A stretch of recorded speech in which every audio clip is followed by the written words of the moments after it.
Most people don't like this sabzi, but today I'm going to show you how you can make your kaddu ki sabzi delicious. Let's get started. To begin, I have half a kg of kaddu or pumpkin here. I'm scooping out the seeds and the pulp from the center. Instead of throwing them away, you can dry and roast these seeds and have them as they are nutritious and healthy. I'm chopping this into medium-sized pieces. Here's a tip.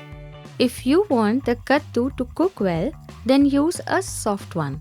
But if you're using a ripened one, then make sure to peel the hard skin.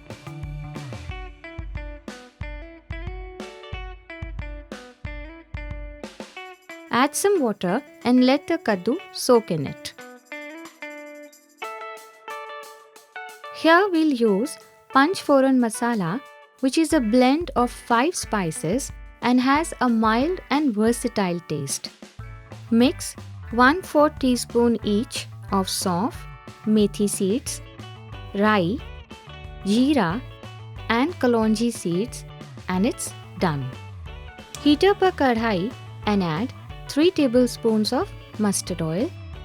Use 1 teaspoon of the Panch Phoran masala, 1 pinch of hing, 3 dried red chillies, 1 teaspoon of grated ginger, 2 chopped green chillies, half a teaspoon of haldi, 1 teaspoon of Kashmiri lal mirch powder. Mix this.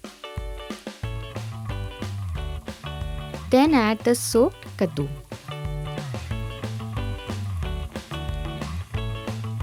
Stir this well and let all the spices bind well with the kaddu. Add 1 teaspoon of salt, half a cup of water. Stir this well. Cover it and let it cook.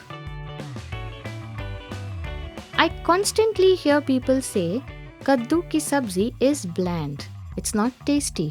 But what you can do is add a little bit of garam masala, amchur powder and jaggery powder to give it a chatpata flavor.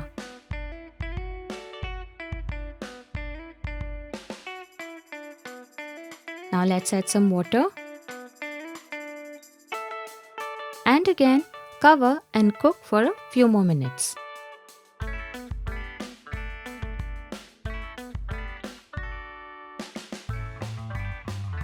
Our kaddu ki sabzi is ready.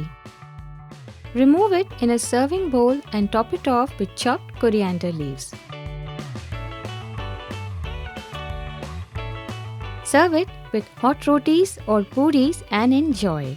Until we meet again, eat well, live well and stay blessed.